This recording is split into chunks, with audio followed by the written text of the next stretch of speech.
Hello and welcome. I'm Master Lama Rasaji, and this is our Thursday edition of Rasaji Speaks. Don't forget, there's no PFL webinar today, but there's a bunch of them recorded, probably over 200, close to 200 episodes.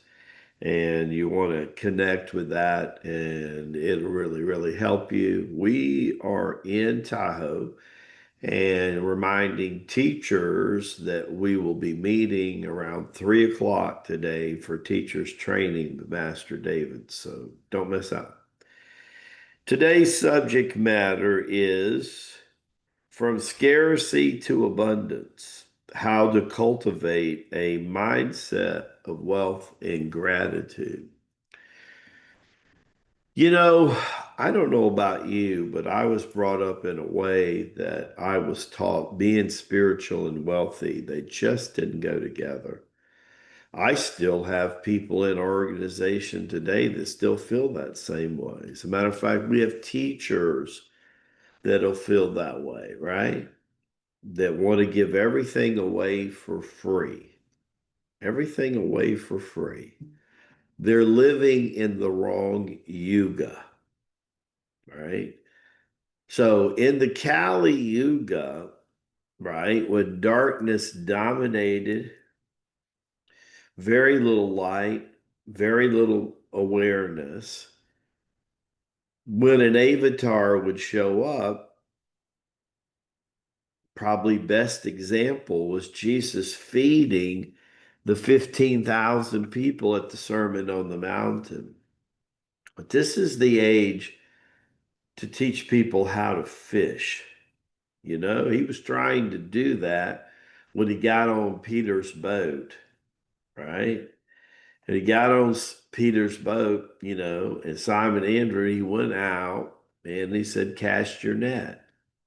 Well, he just about didn't believe, but his brother James pushed him to do so, right?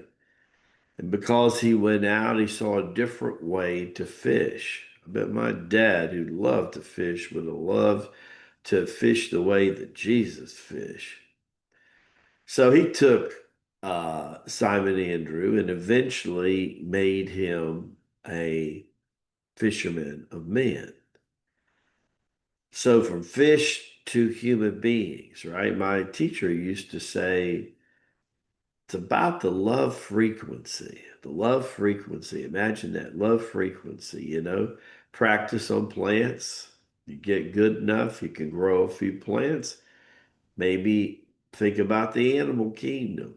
Maybe you can learn what they'd have, which most of the animal kingdom has unconditional love for a human, especially a human that cares enough to take care of them, feed them, bathe them, love on them. Then maybe we graduate up to human beings, kind of what Jesus was kind of trying to fast track. I think Jesus knew the moment that he got his message out, buddy howdy, he would stir the pot of the Pharisees and the Sanhedrin, right?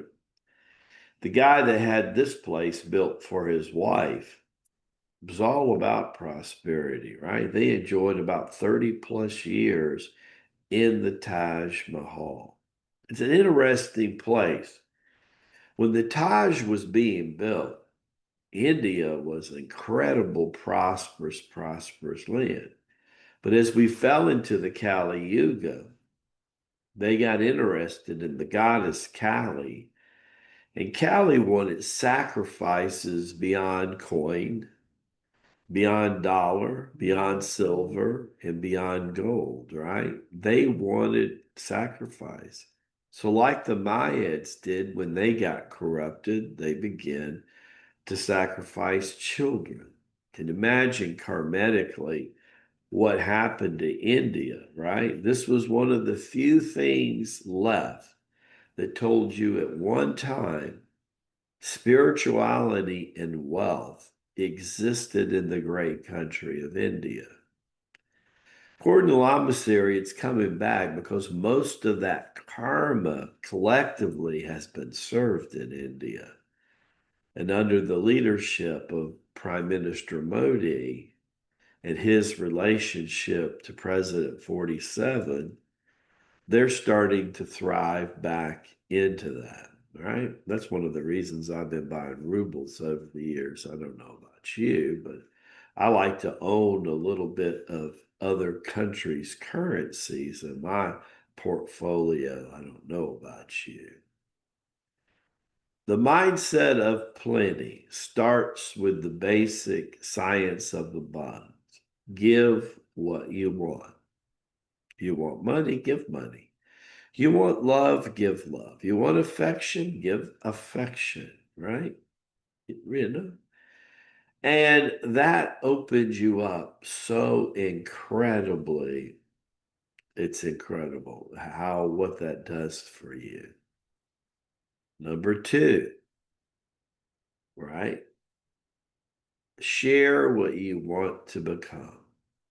You say, I want to become a Tai Chi Gun master one day, Lama Ji. I want to become even a Lama like you one day. Well, to get there, the fast and most focused road is through our teaching certification.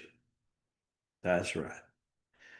You're going to find out through the 8 chapters of the Circle of Chi and mastering that mindset is that there's a couple chapters in there that most of us really need a lobotomy, right?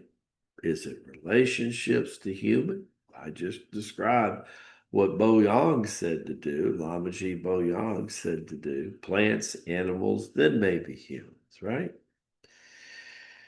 Because if you go the other route, you kind of form dependent relationships. And I don't know that you notice, but abundance don't come from dependence. That's right. That's why most people never get out of the employee mindset, never become an entrepreneur, never challenge themselves, because you have to work with the column exercise consciously to bring about a really credible company or vehicle, right? What are our human relationships? Do we have any? What's our relationship with nature? What is actually your relationship to any forms of currency? To gold, to silver, to crypto, right? To the stock market, to land and property. What is your relationship? Do you have any?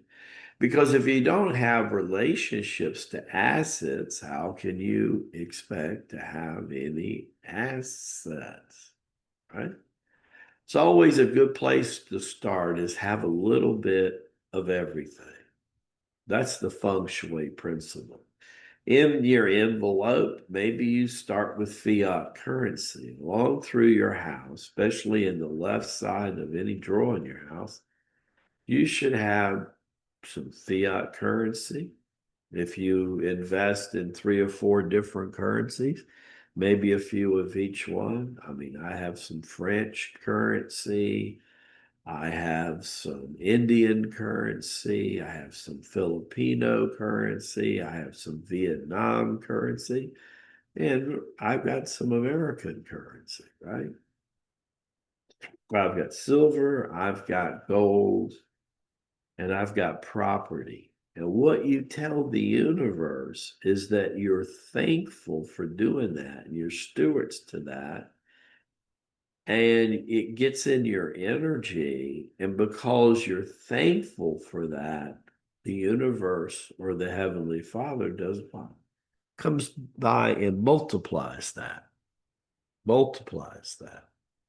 on earth through you as it is in his heaven. Remember, no webinar today, but we will be back next week with a couple people telling you how incredible Tahoe was. I hope that's you.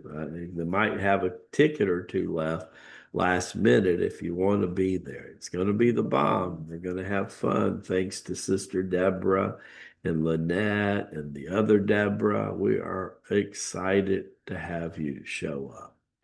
So, as we say in India, And in Tibet, Baraka Bushai, which means may the blessings be to you and your glorious family. I will see you tomorrow on the Shangri-La version of Rasaji Speaks. God bless. Love you much.